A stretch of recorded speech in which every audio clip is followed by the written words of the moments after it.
சர்ப்ப கிரக சேர்க்கை நிற்குமிடம் தரும் தோஷம். அதாவது இந்த ராகு கேதுக்கள் மற்ற கிரகங்களோடு இணையும் போது என்ன மாதிரியான தோஷங்களை ஏற்படுத்துகிறது என்பதை பற்றி நாம் இங்கே தெரிந்து கொள்ளலாம். அதாவது முதலில் நாம் எடுத்துக்கொள்வது கால சர்ப்ப தோஷம். இது எப்படி ஏற்படுகிறது என்று சொன்னால், இந்த ராகு கேதுவிற்குள் அனைத்து கிரகங்களும் இருந்தால் அதை நாம் கால சர்ப்ப தோஷம் என்று அழைக்கின்றோம்.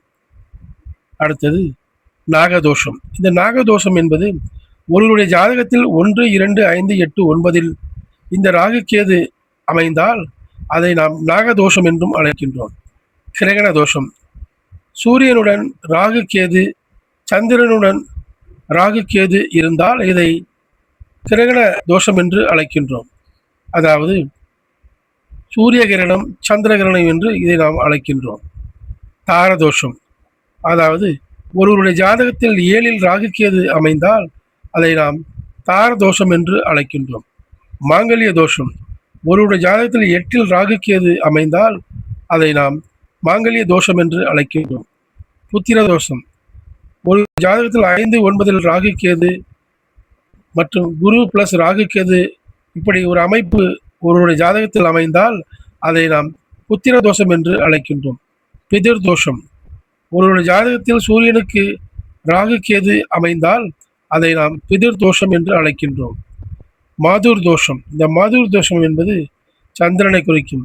இந்த சந்திரனுக்கு ராகு கேதுவுடன் தொடர்பு ஏற்பட்டால் அதை நாம் மாதுர் தோஷம் என்று அழைக்கின்றோம். குடும்பஸ்தான தோஷம். ஒருவருடைய ஜாதகத்தில் 2, 8 ராகு கேது அமைந்தால் அதை குடும்பஸ்தான தோஷம் என்று அழைக்கின்றோம். கர்ம தோஷம். சனிக்கு பிளஸ் ராகு கேது அமைந்தால் இதை நாம் கர்ம தோஷம் என்று அழைக்கின்றோம். குரு தோஷம். குரு பிளஸ் ராகு கேது உடன் அமைந்தால் இதை நாம் குரு தோஷம் என்று அழைக்கின்றோம். மாதுள தோஷம். ஒருவருடைய ஜாதகத்தில் புதன் பிளஸ் ராகு கேது கூட்டாக அமைந்தால் அதை நாம் மாதுள தோஷம் என்று அழைக்கின்றோம். அதாவது ஒருவருடைய ஜாதகத்தில் சூரியன், சந்திரன், குரு, புதன், சுக்கிரன், சனி, செவ்வாய் இந்த 7 கிரகங்களுக்கு இடையில் இந்த ராகு கேது தொடர்பு ஏற்பட்டால் அதை நாம் சர்ப்ப கிரக சேர்க்கை நிற்குமிடம் தரும் தோஷம் என்று அழைக்கின்றோம். நன்றி நேயர்களே, நான் மீண்டும் உங்களை வேறொரு பார்வையில் பார்க்கின்றேன். நன்றி, வணக்கம்.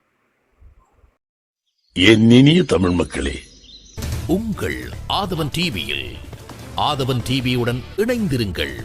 உங்கள் ஆதவன் டிவியில் ஆதவன் டிவியுடன் இணைந்திருங்கள்.